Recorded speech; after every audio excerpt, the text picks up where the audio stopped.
നമസ്കാരം. അമ്മയും മക്കളും എന്നെൻ്റെ യൂട്യൂബ് ചാനലിലേക്ക് എല്ലാവർക്കും സ്വാഗതം. ചാനൽ ആദ്യമായിട്ട് കാണുന്നവരാണെങ്കിൽ ചാനൽ സബ്സ്ക്രൈബ് ചെയ്ത് ലൈക്ക് തരാനും മറന്നു പോകരുത്. നിങ്ങളുടെ സപ്പോർട്ടാണ് ഏറ്റവും പ്രധാനം. അപ്പോൾ ഇന്നത്തെ വിഷയം എന്ന് പറയുന്നത് നമ്മൾ ദിവസം 100 മുട്ട ലഭിക്കാൻ വേണ്ടി എത്ര കോഴിയാണ് വാങ്ങേണ്ടത് എന്നുള്ളതിനെക്കുറിച്ചാണ്. അപ്പോൾ വീഡിയോ എല്ലാവരും ആദ്യം മുതൽ അവസാനം വരെ സ്കിപ്പ് ചെയ്യാതെ കാണണം. കണ്ട് അഭിപ്രായം കമൻറ്റ് ചെയ്യാനും മറക്കരുത്. സാധാരണ നമ്മളൊക്കെ കോഴിയെ മേടിക്കുമ്പോഴത്തേനും പറയും 100 കോഴിയുണ്ട്, അപ്പോൾ ദിവസം 100 മുട്ട. അപ്പോൾ 100 മുട്ട 7 രൂപ വെച്ച് 100 മുട്ടയ്ക്ക് 700 രൂപ. അപ്പോൾ ഒരു മാസമാകുമ്പോൾ ഇത്ര രൂപ. അങ്ങനെയൊക്കെ നമ്മൾ ഒരുപാടങ്ങ് കണക്ക് കൂട്ടി ചിന്തിക്കാറുണ്ട്. പക്ഷേ 100 കോഴിയെ മേടിച്ചാൽ ഒരിക്കലും 100 മുട്ട കിട്ടില്ല. 100 കോഴിയിൽ നിന്ന് നമുക്ക് 75 മുട്ട അല്ലെങ്കിൽ മാക്സിമം 80 മുട്ട അത് മാത്രം പ്രതീക്ഷിച്ചുകൊണ്ട് നമ്മൾ 100 കോഴിയെ വാങ്ങിച്ചാൽ മതി. ചില ദിവസങ്ങളിൽ കൂടുതൽ ലഭിക്കുമായിരിക്കും, 80 കൂടുതൽ മുട്ട ചില ദിവസങ്ങളിൽ ലഭിക്കുമായിരിക്കും. പക്ഷേ ഒരിക്കലും നമ്മളൊരു കണക്കായിട്ട് അത് വയ്ക്കുമ്പോൾ ഒരിക്കലും 80 കൂടുതൽ മുട്ട കിട്ടും എന്ന് കരുതി ഒരു കണക്ക് നമ്മുടെ മനസ്സിൽ നമ്മൾ തയ്യാറാക്കരുത്. കരളി കോഴിയൊക്കെ ആണെങ്കിൽ 100 കോഴിയെ വളർത്തിയാൽ ചിലപ്പോൾ 70 മുട്ട 75 മുട്ട അതിനപ്പുറത്തോട്ട് വരാനായിട്ട് വളരെ അപൂർവമായ ദിവസങ്ങളിൽ മാത്രമേ അതിൽ കൂടുതൽ മുട്ട കിട്ടാറുള്ളൂ. PV380 ആണെങ്കിൽ 80 75 അങ്ങനെ നിൽക്കും. പിന്നെ ചില ദിവസങ്ങളിൽ PV3ക്ക് 85 മുട്ട, ചിലപ്പോൾ 90-നടുത്ത് അങ്ങനെയൊക്കെ വല്ലപ്പോഴും വളരെ അപൂർവമായിട്ട് കിട്ടാറുണ്ട്. പക്ഷേ ഒരിക്കലും നമ്മൾ അതൊരു നിത്യമായിട്ട് നമുക്കത് കിട്ടുന്ന ഒരു കണക്കായിട്ട് നമ്മൾ ഒരിക്കലും കരുതരുത്. ആദ്യം നമ്മൾ ശ്രദ്ധിക്കേണ്ടത് നമ്മൾ കോഴികൾക്ക് മുട്ട ഉൽപ്പാദനത്തിന് വേണ്ടുന്ന തീറ്റ കൃത്യമായ അളവിൽ അവർക്ക് നൽകുക. പിന്നെ രണ്ടാമത്തെ കാര്യം ഗ്രോവി പ്ലസ്. ഞാൻ എൻ്റെ മുൻപത്തെ വീഡിയോയിലും പറഞ്ഞിട്ടുണ്ട്. നമ്മൾ ഗ്രോവി പ്ലസ് ദിവസവും മുട്ടയിടുന്ന കോഴികൾക്ക് നമ്മൾ കൊടുക്കണം. അത് നമ്മൾ ചെറിയ അളവിലെങ്കിലും നമ്മൾ ദിവസവും കൊടുക്കുമ്പോഴത്തേക്കും നമ്മൾ ചെറിയ അളവിലെത്തി അതിൽ പറഞ്ഞു നിൽക്കുന്നതിനേക്കാളും അളവ് കുറച്ച് കൊടുത്താൽ മതി. എന്നാലും നമ്മളെ കോഴിയൊക്കെ നമ്മൾ ഇപ്പോൾ വെള്ളപ്പാത്രം എന്ന് പറയുമ്പോൾ അതാണ്ട് ഇതേപോലത്തെ വെള്ളപ്പാത്രമാണെങ്കിൽ അതിൽ ആദ്യ തവണ നമ്മൾ വെള്ളം വയ്ക്കുമ്പോൾ ഗ്രോവി പ്ലസ് ഒഴിച്ചാൽ മതി. രണ്ടാമത് വെള്ളം കൊടുക്കുമ്പോൾ ഒഴിക്കണമെന്നില്ല. അതല്ല, നിങ്ങൾ ആദ്യം വെള്ളം കൊടുക്കുമ്പോൾ വളരെ ചെറിയ അളവിലാണ് ഒഴിച്ചതെങ്കിൽ രണ്ടാമത് വെള്ളം തീർന്നതിന് ശേഷം രണ്ടാമത് വയ്ക്കുമ്പോഴും ഇതേപോലെ ചെറിയ അളവിൽ തന്നെ പിന്നും കൊടുക്കാം. അതുകൊണ്ട് പ്രശ്നമൊന്നുമില്ല. നമ്മൾ ആദ്യമേ അതിന് കിട്ടേണ്ടുന്ന രീതിയിൽ, അതായത് നമ്മൾ അതിൻ്റെ അടപ്പിൽ തന്നെ 2 അടപ്പൊക്കെ ഇതിനകത്ത് വെള്ളപ്പാത്രത്തിൽ 2 അടപ്പൊക്കെ വീത്തണമെങ്കിൽ ഒരു ദിവസത്തിന് അത് തന്നെ ധാരാളം മതി. ഒരടപ്പാണ് വീത്തണമെങ്കിൽ പിന്നെ രണ്ടാമത്തെ പ്രാവശ്യവും നമ്മൾ വെള്ളം കൊടുക്കുമ്പോൾ തീർച്ചയായിട്ടും ഒരടപ്പം കൊണ്ട് നിങ്ങൾ ഒഴിച്ച് വേണം കോഴിയൊക്കെ കുടിക്കാനായിട്ട് കൊടുത്ത്.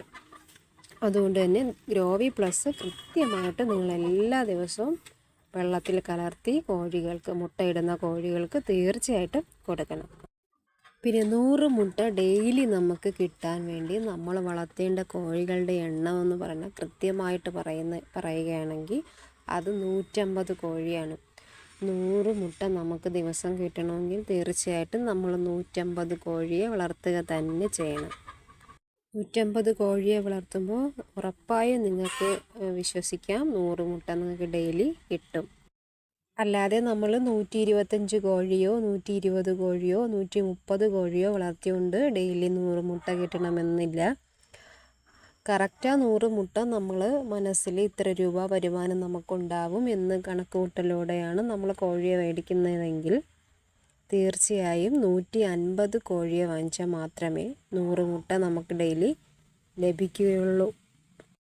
അതുകൊണ്ട് 100 മുട്ട പ്രതീക്ഷിച്ച് കോഴിയെ വളർത്തുന്നവർ തീർച്ചയായിട്ടും 150 കോഴിയെ തന്നെ വാങ്ങണം. പിന്നെ അങ്ങനെ അത്രയും കോഴികൾ നമ്മൾ വാങ്ങിയതുകൊണ്ട് നമുക്ക് നഷ്ടം വരില്ല എന്നൊന്നുമുള്ള ചിന്തകളൊന്നും വേണ്ട. നമുക്ക് ഡെയിലി 150 കോഴിയെ വാങ്ങിച്ചിട്ട് ഡെയിലി 100 മുട്ട നമുക്ക് ലഭിക്കുകയാണെങ്കിൽ തീർച്ചയായിട്ടും അതിൽ നിന്ന് നമുക്ക് നല്ലൊരു വരുമാനം തന്നെ പ്രതീക്ഷിക്കാനായിട്ട് പറ്റും. ഈ 100 മുട്ട ഡെയിലി നമുക്ക് കിട്ടും എന്നുള്ളതാണ് ഞാൻ ഉറപ്പ് പറഞ്ഞത് 150 കോഴിയിൽ നിന്ന്. പക്ഷേ അത് ചില ദിവസങ്ങളിൽ 100-ൽ കൂടുതലും ആവാം. ചിലപ്പോൾ 110, 115 അങ്ങനെ ആവാം.